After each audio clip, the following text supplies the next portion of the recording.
Hello student, आज विद्युत धारिता में हम एक नया टॉपिक लेकर आए हैं। बहुत इम्पोर्टेंट टॉपिक है। संधारित्रों को किस तरह से संयोजित किया जाता है, जोड़ा जाता है।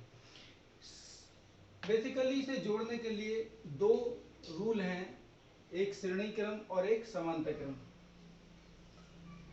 श्रेणी क्रम में जब हम संधारित्रों को जोड़ते हैं तो होता क्या है, जब संधारित्रों को श्रेणी क्रम में जोड़ा जाता है तो उसमें बहने वाला जो आवेश है वो तो एक जैसा होता है, परंतु इन संधारित्रों के सिरों के बीच जो विभवांतर है वो भिन्न भिन्न होते हैं।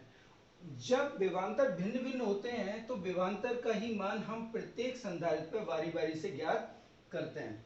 तो देखते हैं, यहाँ एक तीन संधारित्र हैं C1, C2 और C3, जिनको श्रेणी क्रम में जोड़ा गया है। जब इन्हें किसी बैटरी से जोड़ते हैं तो इनका जो आवेश है, आवेश इसमें जो फ्लो होगा वो इस वाले में होगा, वो ही इसमें होगा। तो यहाँ जब फाइनली आवेश आएगा वो भी सेम ही आएगा।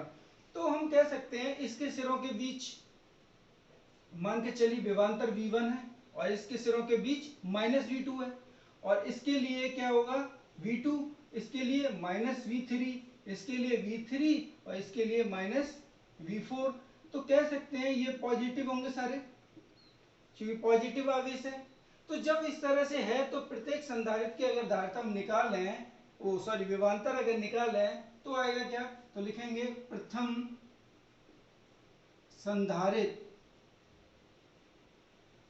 संधारित्र की का विभवांतर। ओके, बारी बारी से विभवांतर निकालेंगे क्योंकि विभवांतर ही भिन्न भिन्न है। ठीक, जो भिन्न भिन्न होता है वही ज्ञात करना उचित रहता है। तो क्या आएगा, V1 -V2 विभवांतर होगा इसके लिए। ओके, फॉर्मूला क्या होता है, V बराबर Q/C होता है। तो आवेश तो समान है इसमें और धारिता क्या है C1, ये हो जाएगा इक्वेशन फर्स्ट। ओके, इसी तरह से सेकंड संधारित्र के लिए द्वितीय संधारित्र का विभवांतर जब निकालेंगे तो आएगा V2 -V3। क्या आएगा, आवेश तो वही है उसमें भी, उसकी धारिता क्या हो जाएगी C2 हो जाएगी, इक्वेशन सेकंड हो जाएगा ये। ओके, थर्ड तृतीय अगर हम संधारित्र को कंसीडर करें तो इसके सिरों के बीच जो विभवांतर है V3 -V4 है, V3 और V4 है। इसमें आवेश भी वही है, Q/C3 हो जाएगा ये, इक्वेशन इसे बनाएंगे थर्ड। ओके, तो अगर इन कंडीशनों को देखें कि टोटल विभवांतर हमारे पास क्या है V1 और V4 है, यानी कि अगर कुल विभवांतर निकालें तो कुल विभवांतर V1 -V4, यानी सबको अगर ऐड कर दें तो ये इससे कैंसिल हो जाएगा, ये इससे कैंसिल हो जाएगा, तो क्या बचेगा V1 -V4 बचेगा ऐड करने पर। तो ये आ जाएगा Q/C1 plus Q/C2 plus Q/C3। यहाँ हम कॉमन ले सकते हैं, Q को आएगा 1/C1 plus 1/C2 plus 1/C3। Okay, अगर हम जब इन समायोजन को जोड़ देते हैं तो फाइनली हमारे पास जो संधारित्र बचता है वो ये बचेगा, यानी कि सबको जोड़ने के बाद इसका विभवांतर V1 और इसका लास्ट विभवांतर क्या होगा V4 होगा, और सबकी धारिता क्या हो जाएगी C हो जाएगी, आवेश उतना ही रहेगा। ओके, और जबकि बैटरी जो जुड़ी हुई है वो उसमें भी कोई चेंजेस नहीं होने चाहिए। ओके, ये बैटरी बन गया। ओके, अब जब हम कुल धारिता को या तुल्य धारिता को हमने क्या मान लिया, C मान लिया, लिखते हैं यदि तुल्य धारिता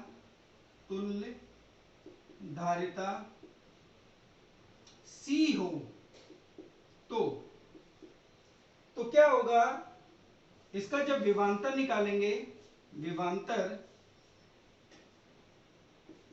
तो इसका विभवांतर कितना है V1 -V4 होगा और इसकी धारिता C है, आवेश उतना ही है Q/C। इसे इक्वेशन 4 बना लें। अब इक्वेशन थर्ड और फोर्थ की तुलना कर दीजिए आप, फोर्थ और फिफ्थ की, इसे 4 बना लीजिए और इसे जो है फिफ्थ बना लीजिए। तो इन दोनों का कंपैरिजन कर लेंगे, समीकरण 4 एवं 5 से। जब इनकी तुलना करेंगे तो ये विभवांतर का मान और ये विभवांतर एक जैसा है, तो ये वैल्यू जो है इसकी वैल्यू ये यहाँ पुट कर देंगे। यहाँ पर जब पुट करेंगे तो Q अपॉन सी बराबर आएगा Q ब्रैकेट में 1/C1 plus 1/C2 plus 1/C3।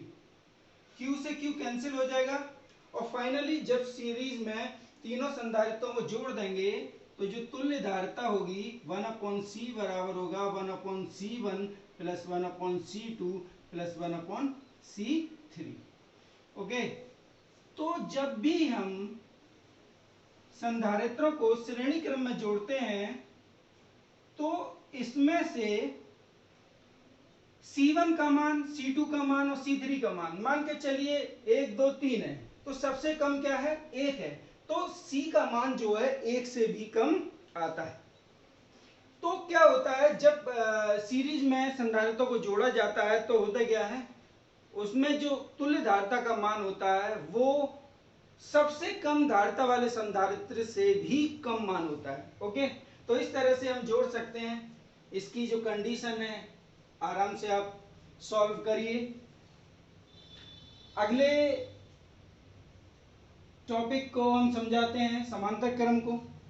तो समांतर क्रम के जब सीरीज अच्छी तरह से समझ में आ गया ना, तब समांतर क्रम में चलते हैं। ओके, तो समांतर क्रम के लिए हमें करना क्या है, बिल्कुल सेम तरीका है बस जोड़ने का, और जो आवेश का फ्लो है वो बहुत इंपॉर्टेंट है। ओके, तो आवेश का फ्लो के अकॉर्डिंग ही हम न्यूमेरिकल सॉल्व करते हैं। आवेश कहाँ, जहां समान होता है वहां सीरीज होती है और जहां डिफरेंट होता है वहां समांतर होता है। तो ये हम देखते हैं समांतर क्रम में। मान के चलिए ये संधारित्र हो गया, इस तरह से बना लेते हैं। एक ये संधारित्र हो गया, एक ये हो गया, सुंदर बन रहा है ना। ये थोड़ा सा अजीब है, कोई बात नहीं। प्लस आवेश माइनस आवेश, प्लस आवेश माइनस आवेश, प्लस आवेश माइनस आवेश, ये तीनों संधारित्र हैं, इनको आपस में जोड़ दीजिए। ओके, इनको भी आपस में जोड़ देते हैं।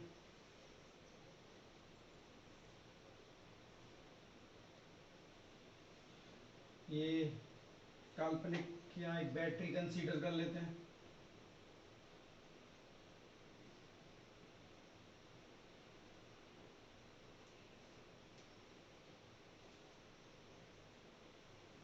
ओके, इसकी धारिता C1 हो जाएगी, इसकी धारिता C2 हो जाएगी, इसकी धारिता C3 हो जाएगी। आवेश इसमें Q1 आएगा, इसमें Q2 आएगा और इसमें Q3 आएगा। ओके, और फाइनली यहाँ जो आवेश आएगा वो भी उतना ही रहेगा Q, और यहाँ भी Q। जब हम समांतर क्रम में देखते हैं, यही लिख देते हैं, जब संधारित्रों को समांतर क्रम में जोड़ा जाता है, समांतर क्रम में जोड़ा जाता है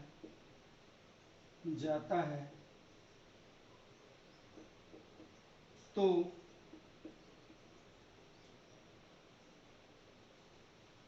इन संधारित्रों के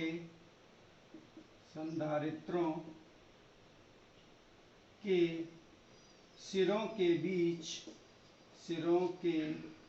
बीच विभवांतर तो समान होता है,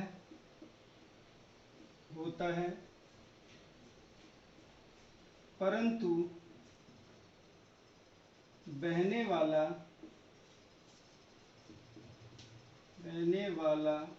आवेश Q बराबर C इंटू V भिन्न भिन्न होता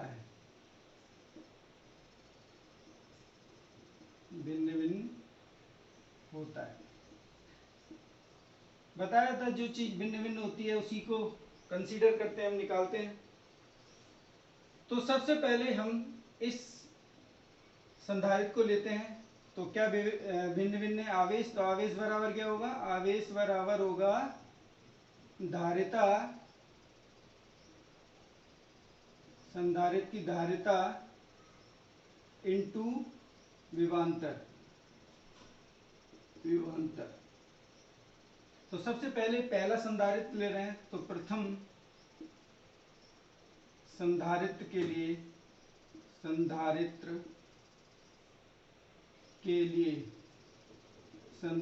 लिए अगर हम लेंगे फर्स्ट के लिए, तो उसमें Q1 बराबर आएगा C1, विभवांतर होगा V1 माइनस V2। यहाँ ले लेते हैं विभवांतर, ये V1 हो जाएगा और ये V2 हो जाएगा। तो सभी के लिए एक जैसा ही है, इसके लिए ले रहे हैं वही विभवांतर है दोनों के बीच। इसी तरह से द्वितीय के लिए लेंगे, दूसरे संधारित्र के लिए अगर लेते हैं तो क्या आएगा, ये आएगा Q2 बराबर C2 V1 माइनस V2। तृतीय के लिए लेते हैं, थर्ड संधारित्र के लिए लेंगे, आएगा उतना ही, कंडीशन थोड़ी चेंज है बस और कोई नहीं, V1 माइनस V2। ये इक्वेशन फर्स्ट हो गया, ये सेकंड हो गया और ये आपका थर्ड हो गया। अब आप मान के चलिए यहाँ से जो आवेश गया था वो तो Q गया था, ये तीन भागों में क्या हो गया, बट गया। और उसके बाद जब फाइनली यहाँ जो आवेश आया वो आवेश क्या होगा, कुल आवेश Q बराबर आएगा Q1 plus Q2 plus Q3। तो इन सब की जब वैल्यू आप लगाएंगे तो क्या आएगा, V1 माइनस V2 कॉमन आ जाएगा और ब्रैकेट में C1 plus C2 plus C3, ये इक्वेशन फोर्थ हो गया। ओके, ये Q बराबर, जब हम संधारित्र को समांतर क्रम में जोड़ देंगे तो फाइनली हमारे पास जो संधारित्र बनकर आएगा वो आएगा ये, जिसको कि एक विभवांतर V1 और V2 दिया गया है और इसमें जो आवेश फ्लो हो रहा है वो Q है और इसकी धारिता क्या है, C। यदि संयोजन के बाद जो तुल्य धारिता है C हो तो क्या आएगा, इसका जो विभवांतर आएगा V1 माइनस V2 बराबर आएगा Q इंटू C। ओके, इसे इक्वेशन हम फिफ्थ मान लेते हैं।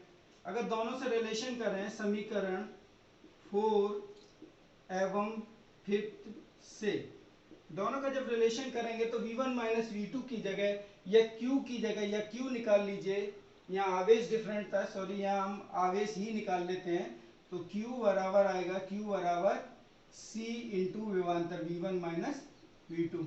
ओके, तो इस Q का मान इसमें लगा दीजिए या उसकी वैल्यू इसमें लगा दीजिए। ओके, तो आएगा C into V1 minus V2 बराबर V1 माइनस V2 ब्रैकेट में C1 plus C2 plus C3। Okay, इससे ये कैंसिल हो जाएगा, C बराबर आएगा C1 plus C2 plus C3। तो कह सकते हैं कि जब हम समांतर क्रम में संधारित्रों को जोड़ते हैं तो जो संयोजन आता है उस सबसे अधिक वाली संधारित्र से भी अधिक होता है इसका। ऐसे मान के चलिए C1 C2 C3 का मान 1 2 3 है, तो सबसे बड़ा क्या है 3, और इस C का मान आएगा 3 से भी अधिक आएगा। तो जब भी हम संधारित्रों का मान बढ़ाना होता है तो हम समांतर क्रम में संधारित्रों को जोड़ते हैं, यदि धारिता का मान कम करना होता है तो हम उन्हें सीरीज क्रम में जोड़ते हैं। इस पर बेस्ड न्यूमेरिकल अगले वीडियो में लेकर आएंगे, तब तक इन्हें अच्छी तरह से समझिए। Thank you.